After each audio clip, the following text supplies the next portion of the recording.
Esta es la salida del acelerómetro, ¿no? Aquí tenemos la salida de la tensión alterna del eje X, la vamos a meter A cero.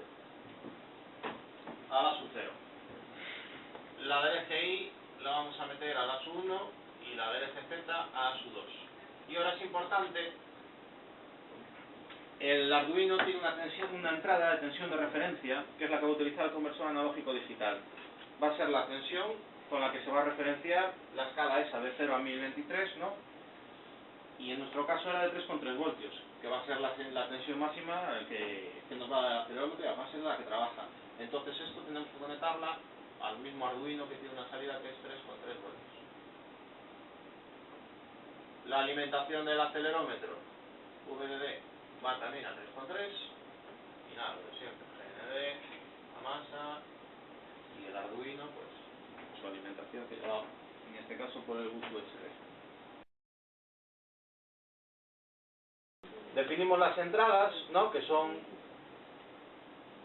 A su X va a ir a la patilla A su 0, que es la entrada analógica 0, A su Y va a ir a la patilla analógica 1 y A su Z a la patilla analógica 2. Luego creamos tres valores, ¿no? Un vector de 3 valores, doble, que sería de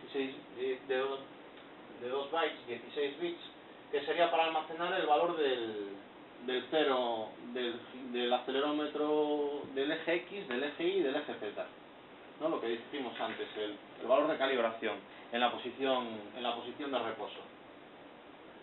Luego creamos otras variables para los módulos de los vectores, también dobles, para poder utilizar comas si queremos, o sea, decimales. Y ahora entramos en la rutina de configuración, de inicialización del Arduino, ¿no? Ahí tenemos la tensión de referencia, le indicamos que va a ser externa. Si no se lo indicamos, va a coger la tensión de referencia interna del Arduino, que en este caso serían 5 voltios, porque es la tensión de trabajo de la placa. Entonces le indicamos externa y nos va a traer los 3,3 voltios que le hemos asignado nosotros. Inicializamos la terminal serie a 115.200 baudios para darle velocidad y a tope y metemos un delay de 100 milisegundos para que el sensor se estabilice, porque tarda. Vamos a dejarlo que arranque tranquilamente. Entonces ahora hacemos la calibración de los sensores para coger la posición del 0. Lo que vamos a hacer va a ser leer 100 veces, en este caso, los sensores y vamos a ir sumándole el valor. Al valor 0 vamos a ir sumando el valor de cada lectura, ¿no? Y luego lo vamos a dividir entre 100. Es una media matemática. Sumamos 100 veces, dividimos entre 100. Metemos un retardo de 10 milisegundos para dar tiempo al sensor a que nos ponga la tensión de salida en las patillas. Y aquí tenemos el valor del eje Z, el 0 es el X, el 1 es el Y y el 2 es el Z. Y al Z le tenemos que descontar menos un G, que es lo que tenemos en la posición horizontal, tenemos la aceleración de la gravedad, ¿no? Es un G. Y un G lo tenemos aquí que son 204,6, exactamente. Que era lo que habíamos calculado con la sensibilidad que nos daba el fabricante. Bien, tenemos los valores, ¿no? Lo que habíamos dicho, tenemos las componentes de los ejes ya, que es la lectura con el factor de conversión y menos el 0. Y ahora lo que hacemos es normalizar. Calculamos el valor del módulo del vector, 3 dimensiones, que sería, pues eso, la raíz cuadrada del cuadrado del X, del Y y del Z. ¿Por qué se llama eso? Esto de aquí, justamente esto de aquí, que nos va a hacer falta para operar. Y luego calculamos los ángulos. Y aquí tenemos el ángulo del eje X al coseno del valor de X dividido entre R, que ¿Lo acabas de calcular? lo acabamos de calcular, y multiplicamos por rad to det, que es la constante que nos convierte de radiones a decimales. Así con los 3 ejes. Entonces, aquí ya tenemos el valor de los ángulos, que nos forma cada uno de los ejes. Vale, ahí tenemos el eje X, el eje Y y el eje Z. ¿Lo veis, no? Bueno. Ya con las vibraciones ya se mueve. Entonces tenemos el eje Y, que es este, que efectivamente es el que está Hace la pintado ahí. serenidad. Claro, pero tú fíjate, aquí estamos llegando a 180 y vuelve para arriba, cero. claro, no se va... Hacia cero, no sabemos realmente qué cuadrante está, pero si te fijas en el eje Z abajo, Va para arriba o para abajo. claro, ahora está abajo, y en esta posición lo tenemos arriba. Uno está en positivo y otro está en negativo. Es la manera de calcular el ángulo de 360 grados. Y luego tenemos el eje, pues eso, el eje X. Es el ruido, ¿no? Que también mete el propio acelerómetro. Es un dispositivo electromecánico y tiene unas vibraciones. Mismo al hablar se producen vibraciones en el ambiente. Entonces lo que nos interesa es quitar eso de ahí. Y para quitar eso tenemos 2, 3, 4 opciones. Sería filtrar, ¿no? Una manera muy sencilla de implementar un filtro paso bajo sería coger el valor anterior, una porción pequeña del valor anterior y una porción más grande del valor actual, ¿no? Por ejemplo, imaginaos coger un 10% del valor anterior y sumárselo a un 90% del valor actual. Entonces, de esa manera vamos a eliminar un 10%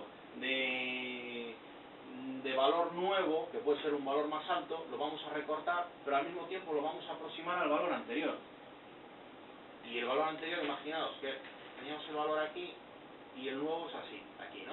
Entonces este es el valor anterior y este es el valor nuevo. Entonces cogemos una porción, imaginaos, del 90% de este y le añadimos un 10% de este. Con lo cual vamos a tener Suavizaría la curva, ¿no? suavizado, ¿no? En el siguiente pues más suavizado, en el siguiente y tal, pero vamos a tener siempre una señal que no va a tener, no va a ir escalonada, ni a golpes, ni nada. Y esto lo hacemos muy fácil. Por ejemplo, low, de filtro paso bajo, ¿no? Low.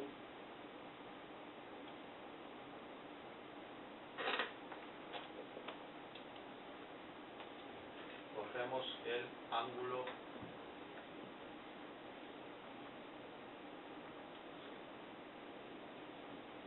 del eje X y este vamos a definir un factor de filtro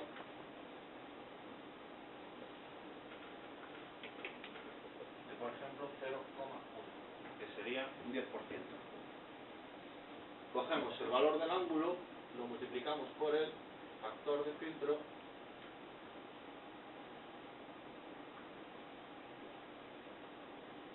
más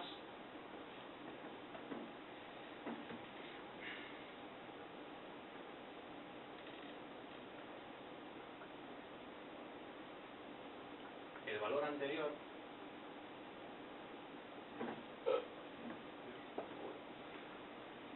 y lo multiplicamos por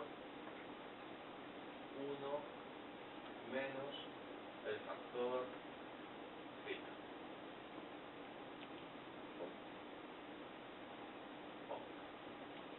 ¿No? Le estamos cogiendo esto un 10% del ángulo nuevo, que dije al revés, dije cogíamos un 90% del ángulo nuevo, no cogemos un 10% del ángulo nuevo. Ah, 10 de nuevo. Sí, para evitar la variación, porque el ángulo nuevo nos puede dar un pico tremendo. Y entonces lo que hacemos es aproximarlo al 90% del ángulo anterior que tenemos. ¿Y veis el cubo cómo se mueve ahora?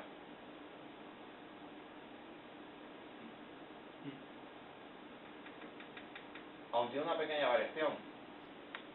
Y estamos usando un filtro con una sola línea de código nada más. No necesitamos implementar condensadores, ni resistencias, ni nada de nada. Ahora, también fijaos en una cosa, ¿eh? Fijaros en el desfase que tenemos entre uno y otro. Ahí hay un tiempo de respuesta. Porque la señal verde va desfasada con respecto a la otra. Y usualmente sí que reacciona más tarde. Si no es muy crítico no pasa nada. Si es crítico el sistema, pues entonces tendremos que buscar otra solución. Un filtro Kalman y utilizar un giroscopio al mismo tiempo.